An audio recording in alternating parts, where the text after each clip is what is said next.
Today we're taking a look at the Sony ZV-E10 and we're going to go through every menu in this camera and we're going to optimize it for video. We're not going to get into specific settings like live streaming connected to your phone. Those will have their own dedicated videos. And also when you're going through the menu, you will see some icons that are grayed out because they will specifically be photo based settings. So you would need to switch over to the photo mode, for example, to change it to a 16:9 framing. So when you take a thumbnail picture, that it is the full width, instead of it just being like a 1:1 or 4:3 frame, something that may be good for Instagram, for example. So this camera body design is a little bit different. So your button layout will be different than if you're coming from other Sony cameras, as well as if you need to go from various menu page. So let's say the first one to the second one to the playback and things like that, you can press the function button and that will go from tab to tab to tab, specifically the main one. So let's go ahead and get into the first one. All right, so here we are on the first menu tab, and as I was saying, when you press that function button, you will go from each specific page to cycle through until you get through everything, and then you'll cycle back around. So if you ever need to go back, then you can just quickly press that to get around. But this first one is, you can see that it's highlighted, but if we need to switch over, as we do, and go into the movie mode, we'll press our S and Q, the menu movie mode, and you'll see it looks like a little camera icon versus this one. That's the S and Q. And then you also have this one that is for photo based settings. We don't need any of that stuff. So we need to go to the one that's for movie and then press our menu. And now we're good to go and go over to this page here.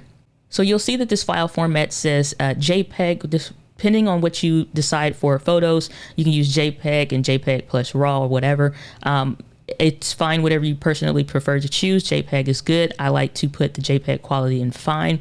As far as the JPEG image size, what kind of file size are we working with? I just prefer 20 megabits just for the file size here. The aspect ratio, this is where, depending on the size that you want, I use a 16:9 because I'm mostly taking these for YouTube thumbnails and things like that.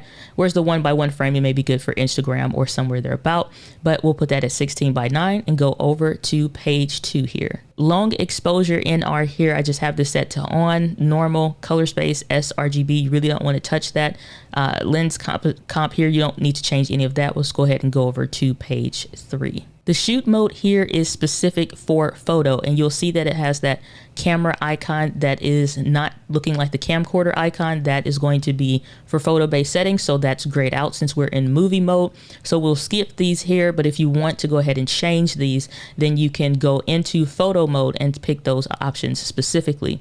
The bracket settings, I haven't made any additional changes to these, so this is still set to off. The intervalometer shoot function here, this is if you're going to do a traditional version of a time lapse, then you have those settings here. We're not changing anything. This currently is set to off.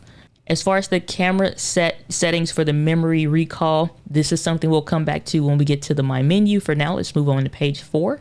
The focus mode is set to continuous autofocus. Between that and manual focus, we don't need any of the other ones, honestly, so we'll leave that set there. The focus area is set to wide, so that way, no matter what we're doing, specifically for video, we don't want to use zone or anything like that. If we did pick zone, that's what that looks like, and you can pick what specific frame of the screen you want to be in focus, but we want everything to be in focus, so we'll go ahead and change that back to wide. Focus area limit, we only have a few of these selected, or I do in my camera, just because of my preferences. And you can see here these boxes that I have checked. By default, you'll have all of them selected. For me personally, I just don't use a good majority of them, so this is currently what I'm using, and what you personally prefer is up to you. This is what I've chosen to go with for video. Face and eye autofocus setting. When you come over here, you do want to make sure that the face and eye priority in autofocus is set to on. Our subject detection is going to be human unless you have animals and you're specifically wanting to do that. And so we do want to make sure that we have that selected. Whether or not it's the left or the right eye, I prefer the camera to make that decision depending on what it sees best. Face and eye frame display, that's going to be selected to on so that we can see what is actually being picked up, the face or the eye. Animal eye display is also set to on, and you press the menus here to go back to the main page. The next one here is the autofocus with shutter. I have this currently set to on, and pre-autofocus also set to on. Let's move over to page 5. Focus frame color, you can choose between the colors of red or white. I prefer to just keep mine for white and not really make any other changes here. You'll see that the autofocus area auto clear is set to off. Display continuous autofocus area is set to on. Nothing changes here as far as the autofocus micro adjustment. The exposure compensation, this is going to show what you currently have selected. When you have something changed here, this is something for a future video, then you will see those values different. Otherwise, those are set to 0.0. The ISO currently is in this camera set to auto. However, there's something that you do want to do when you go over. Let's say if we pick a specific number here, if you go over here and you pick one and you go back to the menu, you'll see that this specific number is now listed. So that's only going to show you what you currently have selected. If you go back over here to auto, then you'll see if you press the right directional button, you'll have the lowest number that's available, and you can continue to scroll down depending on what profile settings that you're on based on the one that I have selected. 200 is as low as it can go, but you want to make sure that this number is as low as it can go here. And you also want to make sure that this number is as high as it can go over here as far as the maximum and the minimum. And then you want to go ahead and select menu to make sure you lock that in. Select menu again to go back to our screens. Metering mode is set to multi. Face priority and multi-metering is set to on. The exposure step here is going to be set to 0.3 because that way you can make minor adjustments in your exposure values instead of 0.5 as you can see here. Page 7 for the flash settings. We're not making any changes here because there's no flash built into the camera, and unless you're using one for an external one, then you'll come over here. But again, this is a photography based setting. Let's move over to page 8. Here we have the white balance. This is again depending on what you currently have it set to. Depending in your camera where this icon lies, then this will dictate what is actually shown here. And so when you go over here, this is fine for now. Yours may say AWB for automatic white balance. You do want to make sure if you're ever wanting to use that automatic white balance, you're at this one here, not the one with the fish, because that one will be specific for underwater use only. Priority set in auto white balance, you'll have standard, you'll have ambience, and then you'll have ambience white. Currently, I just have this set to standard. Dynamic range optimizer is currently grayed out, as well as the creative style. And again, some of this is because the HDMI info display is selected to on to do this video. So I have mine currently set to standard. So if I'm not using a picture profile, then that is what would be selected. If you want to be in standard, you'll see down here, let's jump ahead a little bit, the picture effect set to off. There's just some quirky modes that are usually for fun. If you go down here to picture profile, this is where you have the different log profile settings in the camera that you can see and go through, S-Log2, HLG, things like that. But if you have where it says PP off, then you'll go back over here and you'll see that that creative style is now available. The ZV-E10 does not have the neutral profile that some of the other Sony cameras do. So if that was something that you were wanting to use, you may need to optimize one of those picture profile settings if that was something that you were wanting to do. But for now, we'll leave this set to standard, and then I'll go back and re-enable the picture profile that I was currently using, and then we'll go over to page 9. Page 9, soft skin effect. This is currently selected to on. You can turn this off if you want. With this camera and the testing that I'm doing, this is just currently set to on. More than likely moving forward, this will be set to off. Page 10, we have the focus magnifier. Depending on what it is that you want to focus, if I want to go over here and see the information on the back of this cam link, then I can go through and now I can adjust the focus ring on here and just see if I was in manual focus what is actually being seen here or not. But I don't want to use that, so I'm just going to go back to the menu. The focus magnification time limit, I have this set to no limit because I don't want it to time out. The initial focus magnification can be set to 1.0 or 5 times or 5.9 times, essentially 6. I don't need it to be that much. I think that's a little bit too much, so I prefer 1.0. You can go through and see which of those two you prefer. Autofocus and focus magnification selected to on. manual focus assist is also set to on, because when we get to peaking settings here, I have that currently set to on. The peaking level is set to the medium setting here, or the mid. And then you also have peaking color. This is going to be a preference depending on what setting that you are in. If, for example, you're outdoor and you're around a lot of greenery, then you may want to pick a color that is not natural, like red or something like white, preferably. For me, most of the time, blue works universally pretty well. Page 11 here, we have the product showcase setting. Currently, this is set to off because it is set to off on the main screen. However, you can enable this or have a quick function button set for that, and we'll go through that in just a few minutes. And then face registration priority is set to on. So here we are on the second tab that is going to get into the specific video settings. When you have the movie mode selected, you will see these are available. The S and Q is that other setting when you press the top dial, but we have that grayed out because we're not using that right now. If you want to change this or go through and see what is available, then you can select that there. For now, mine is just set to program auto, and it's going to be indicative to what environment that you're in as well.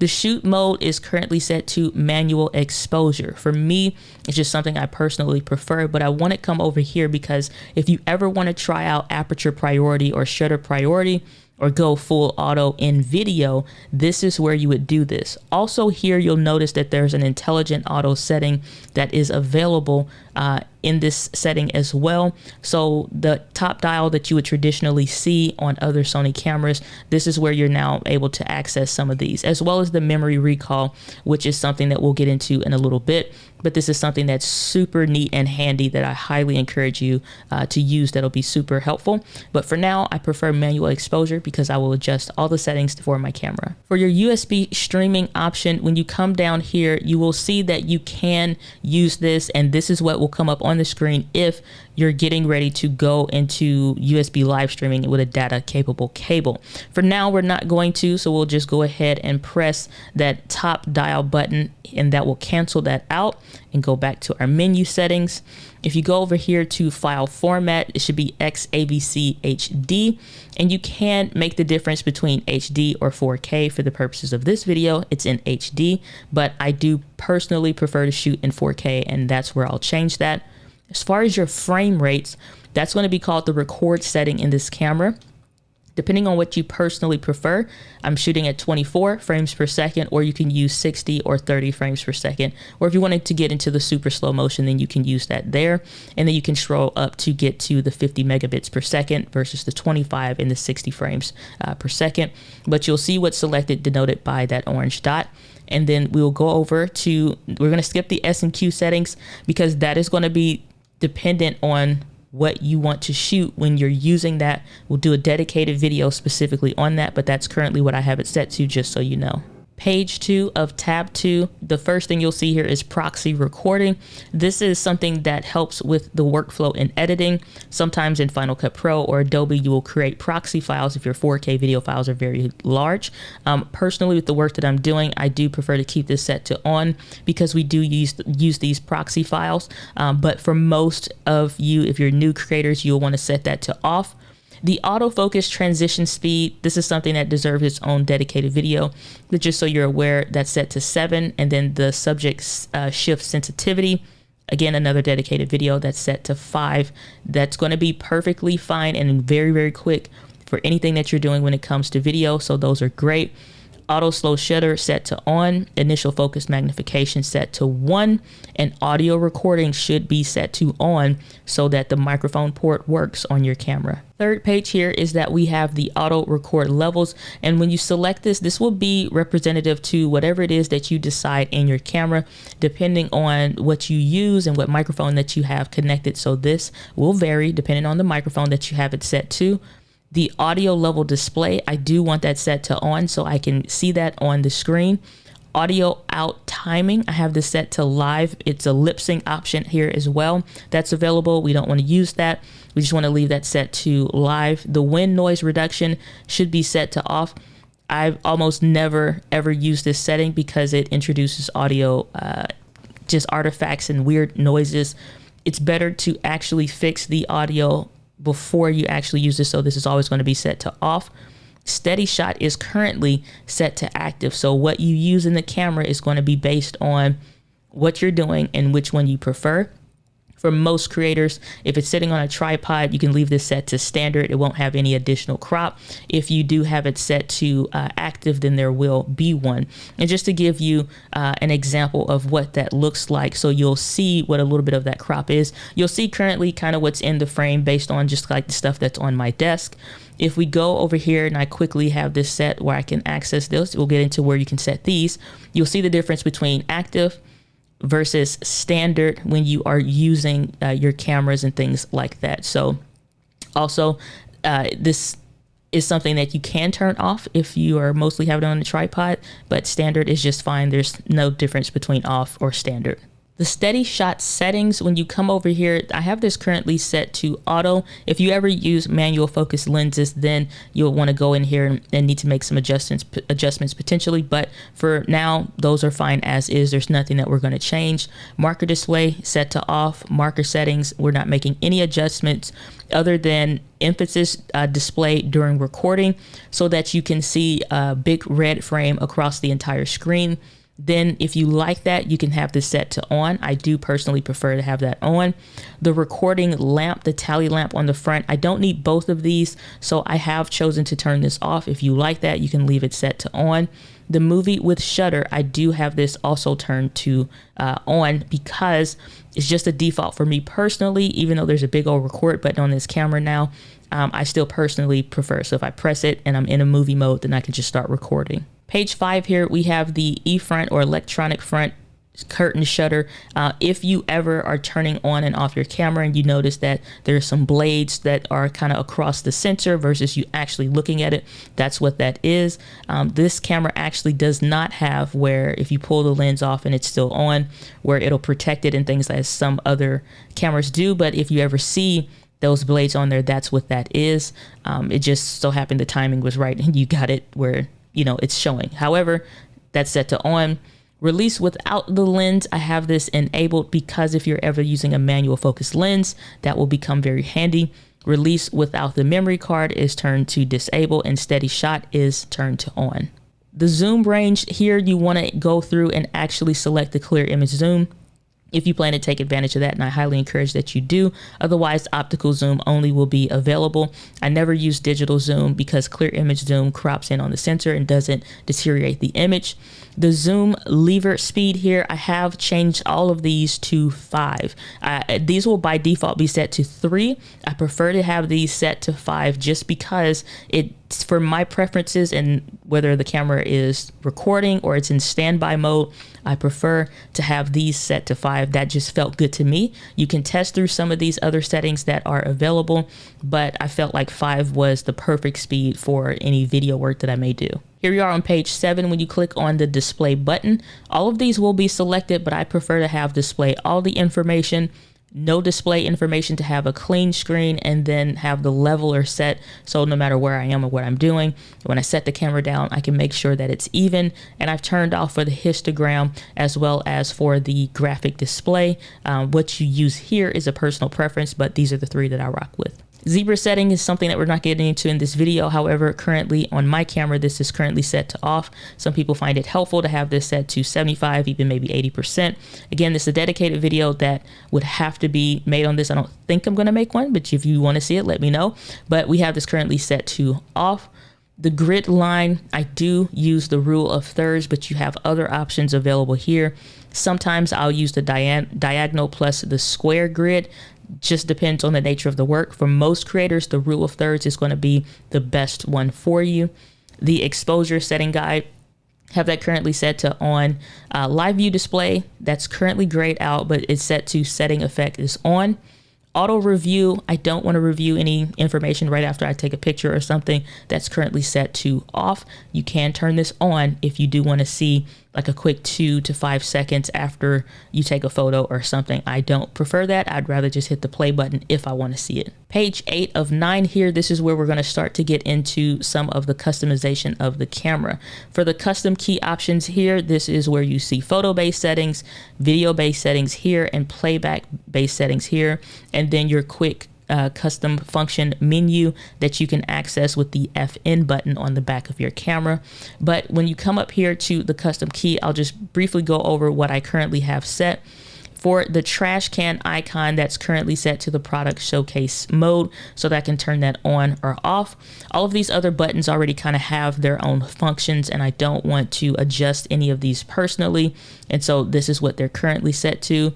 For the second one, the background defocus in photo mode, I'm fine for that now until I find a better use for it. And then as you are doing photos and you notice a setting that you want to use, you can come through here, select that, and go through all of these different options and change it to something that you actually will use or actually get and take advantage of. So for example, silent shooting may be something that's better for me personally. You can also reprogram the movie setting button here. Instead of it just only starting the recording, you can change that also. I leave that one alone here.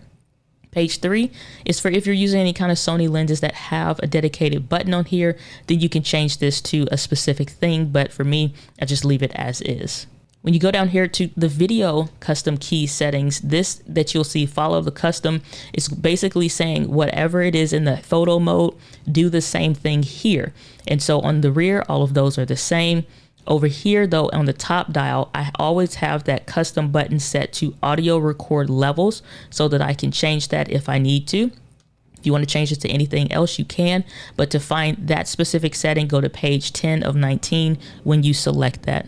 The next one here for the movie shooting, I have that set to just that. I don't want to ever change that if I'm actually a movie. I just want to go to whether I use the shutter button or actually use the movie button, whatever I default to in the moment. Also follow custom for whatever the lens button would be, but that's all that we have here for the video. If we go back, then for this one here, for the playback settings, I don't change anything.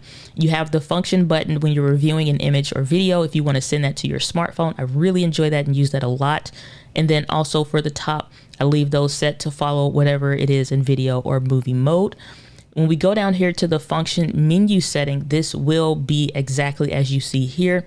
Feel free to go through and change anything that you need. Those first 2 rows are going to be specific to any photo-based settings. And then when you come down here to any movie-based settings, since I'm always in movie mode, the things that I prioritize are being able to change the audio record level, also being able to change the steady shot, the S&Q frame rate. So if I want to go from super slow motion to a time lapse, I can. Assist for the gamma is going to be specific if you're using S-Log2, HLG, or something thereabout. And those are settings that I do use in my camera. This one here, as far as it being the wide, or you're doing something like zone autofocus settings, then you can change that there. The white balance function is available here. The creative style, so if you want to choose between standard or something else. Exposure compensation, as well as the ISO. And then you also have the picture profiles, the various modes that you want to go through if you want to use shutter priority or aperture priority. And then you have here for the product showcase mode, and those are the ones that I prioritize mostly in movie. And then the photo-based ones can be whatever you prefer, and you'll see exactly as I have it here.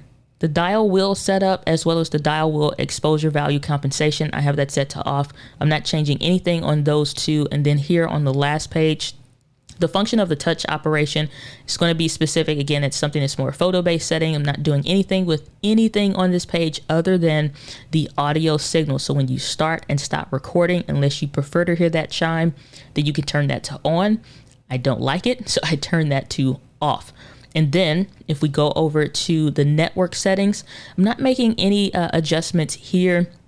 The smartphone connect is what you would use if you want to connect to the Sony application. The Wi-Fi settings, if you want to adjust anything there, Bluetooth and specifics that we're not getting into in this video, those are all located here. The next one is the playback menu. There's not really anything here that we need to change. Most of these that are set by default are really, really good.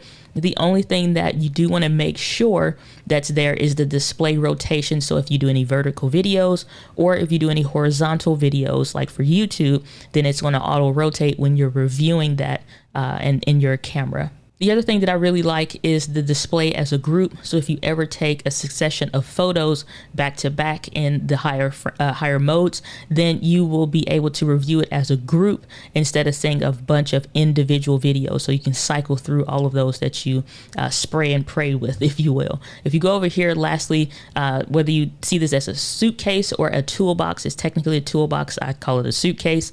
The monitor brightness is something that you would see in a photo-based mode, not available here. And then some of this stuff, again, because it's connected via HDMI. The gamma display assist, as we saw before, that's set to auto right now. Volume settings set to setting 7. That's going to be specific to when you're listening with the headphone port. So you can turn that up or down. And as you're listening to something actively, you can make adjustments there. But 7 is pretty good to start with. And then if you need to turn it up or down, you can.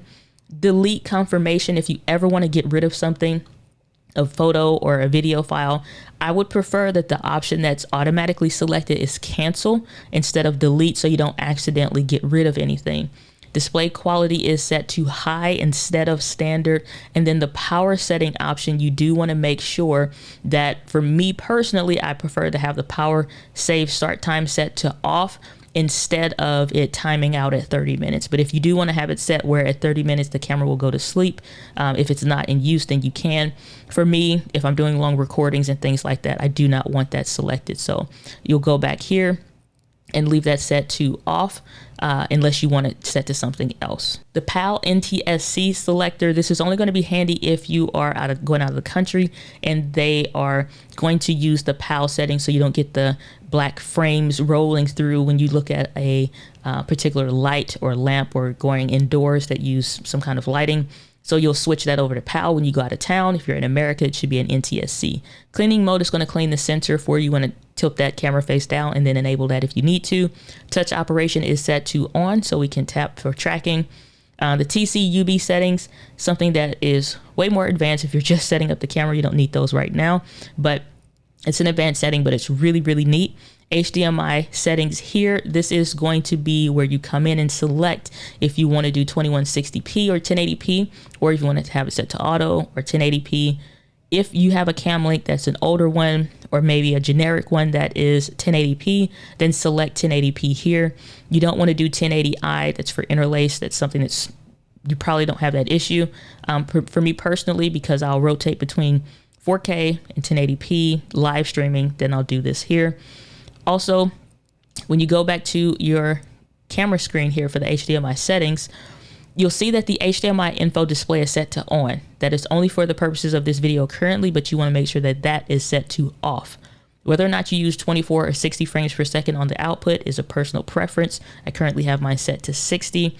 Time code output, that's currently set to off, and control for HDMI is set to on.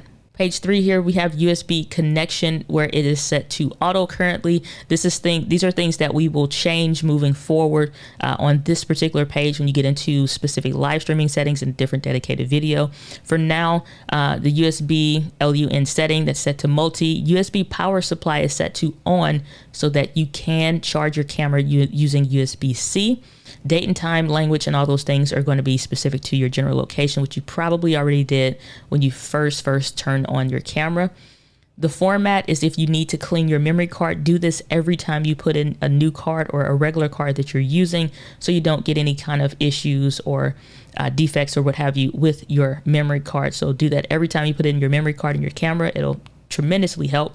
As far as the selecting a recording folder, again, it's currently timed out, but I do go down here to the file and folder settings and the file settings, and I will go in specifically, and this one is set to series, and then the file name format set to standard. That's not anything you probably should have to change, but when you go into the file and folder, I personally just like to use some initials here. You can name this whatever you prefer. So you can go in and see your files. You see either your name, or it could be whatever you prefer. Or you can leave it set to standard. Display media info is just going to tell you how much you have left on your memory card or what have you. Nothing that you need to here. If you ever need to do a firmware update and verify the version, this is where you will come in and see what version your lens as well as your camera body is, and know that you have successfully updated the firmware or what have you.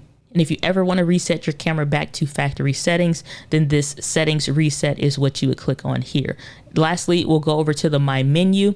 This is something that is specific to what you personally prefer and what you personally like to use. I'll just go through here so you can see some of the things that I default to when I'm using video. Your mileage may vary, but I have the movie settings here so I can go through the frame rates and the changing, USB live streaming, so that's quickly accessible, proxy mode if I want to go through that, format, because again, I'm formatting my memory card every time I'm putting it in the camera. My second page is comprised more of other functionalities, the HDMI settings, depending on if I'm doing a video like this, smartphone connect if I want to connect my phone and use that Sony app with my camera, airplane mode because of traveling and making sure that I can still use my camera while I'm still on the plane, and then memory recall setting, that's something I use a lot, and then the interval shoot setting for very specific time-lapse functions.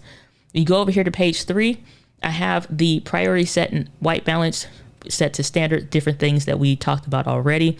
But I want to go through here and show you that this picture effect one that we talked about before, if you go through it, you'll see some different toy settings, again, supposedly fun things that are just kind of in the camera, just something that's a little bit different depending on what your use case is or what you're trying to do. Then you can use some of this stuff. I never do, but I added it here not for the purposes of actually using it, but to show you how to remove something. The other thing down here is creative style that is currently grayed out. But if you go over here to add an item, this is where you would go in and add and pick specifically whatever it is that you want to use in your camera.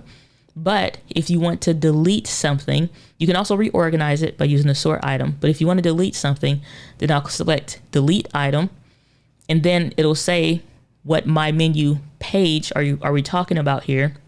The one I want to get rid of is the one that said picture effect. I don't use that, I only added it for the purposes of showing you how to remove it.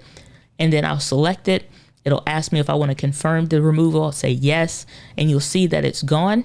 Now I'll hit the menu icon to go back, and we'll see on page 3 now that that item is no longer there.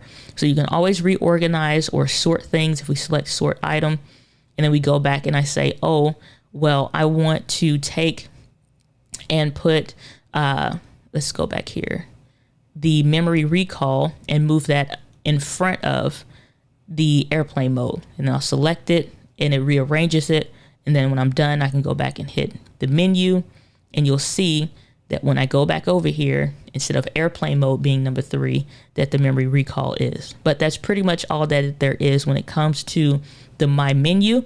However, there's one thing that I really enjoy, and that is display from the My Menu. So if I have this set to on, instead of when I press the menu button and it going to this particular tab 1 here, and then I'll have to go back and go specifically to the My Menu setting, I just like to go ahead and select this to on, because what will happen is when we get out of this and we go straight into the regular setting, you're doing your videos and you hit the menu and you want to go to something on your My Menu, most of the time it'll go back to whatever the last thing is that you had. So let's say My Menu number 1.